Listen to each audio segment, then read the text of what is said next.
One of the biggest challenges that outside sales managers have or outside leaders have, when I say outside, meaning you spend time with your employees, your team, outside of a traditional office environment. One of the biggest challenges we have is we don't get to see our team daily with face to face interaction. We may not report in the same office. You may manage a team that covers multiple states or multiple large cities that it's impossible for you to see everyone every day. And your team goes out to visit potential clients, conduct prospecting, all out in the field. And you are usually in an office, whether it's a home office, a corporate office, somewhere trying to manage the people, trying to manage the logistics, trying to manage the revenue, trying to manage forecasting, trying to manage recruiting. Well, all of these components are incredibly important in the world of sales leadership and sales management. There is nothing more important than spending the time with the people who trust you to teach them how to make money. That's what sales leadership is. That at its core fundamental is the number one way to improve the morale, improve the bottom line, and overall raise the commissions of the people on your team simply by spending time. The problem that happens here is you take a strong sales individual, someone who's had a strong track record of success, they do well, you promote them and put them in a position of leadership or sales management. Well, when they make that transition, I have to be honest with you, the job is pretty challenging because now you go from an individual contributor to a manager. Now, not only are you managing people, you're managing emotions, you're managing different customers, you're managing different problems. So while all of these responsibilities in sales leadership have a priority, they all have equal importance. In my opinion, there's nothing more important than spending time with your team and getting out in the field with the people who trust you.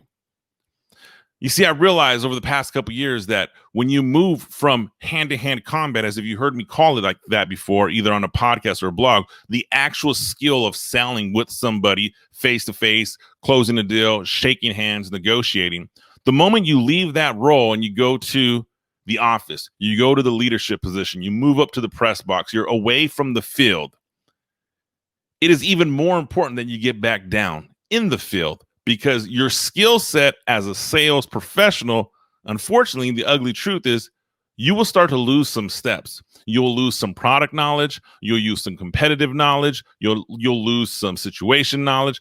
You will start to have a skill set that regresses simply because it's not something you're doing every day. You see, being in sales is like going to the gym.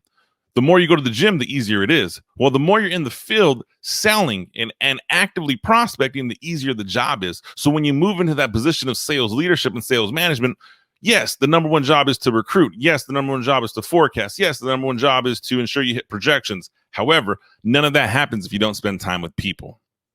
You see, sales management might as well be called people management. That's my personal opinion. And that's actually how I live my life. That's how I manage my team. I want to just spend time with you. So if that means I have to drive 3 hours, 4 hours, 5 hours just to have lunch or coffee or just to do a small business review, it's the hand-to-hand, face-to-face interaction that I find value in.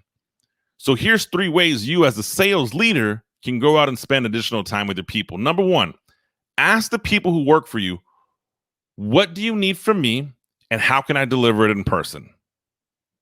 You see, we get into a position of sales leadership. We're so good at anticipating and forecasting and identifying trends. We forget a simple question. Just ask the people on your team, what is it that you need and how can I deliver it to you in person? Number 2, I love this one. Pound pavement with your team. Every quarter, at minimum, every quarter, you should get out with the people on your team. And if you have a larger team, then this might not be realistic at every quarter, but at least every 6 months, every year, you have to make that determination for your team. But you should pound pavement. And what I mean by that is the cold calls, the ugly part of sales that no one likes to talk about, you have to go and do that. It's the equivalent to scrubbing toilets. If it requires you to go pound pavements, knock on 20 business doors before lunch and 20 business doors after lunch, then do that with somebody. And when you knock on doors and you do cold calling and you take someone who reports to you, it does 2 things. 1, it creates trust and credibility between you and your direct report. You show your direct report that I'm not afraid to do what I'm asking you to do.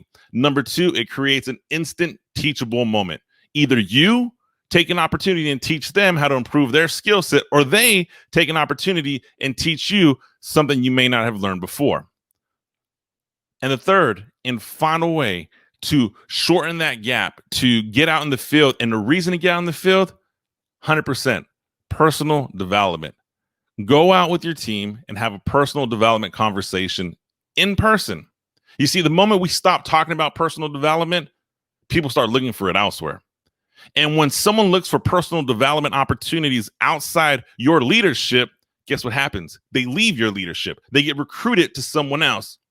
If you're not spending time developing your people, somebody else is. And eventually someone's going to recruit the high caliber people on your team to work for them. So a personal development visit is one of my favorites. It's simply saying, hey, I'm here to discuss your goals. I'm here to discuss how I can be of service beyond the traditional XYZ of sales. Bottom line of today's blog, the bottom line of today's blog is to simply get out of the office, go out in the field, get where the action happens, spend time with your people, and they're going to thank you for it. All right, guys, I'm Anthony Garcia. This is the Catapulting Commissions blog. Thank you for supporting. Do me a favor. Be sure to click subscribe, click notifications, comment below. I'll see you on the next one.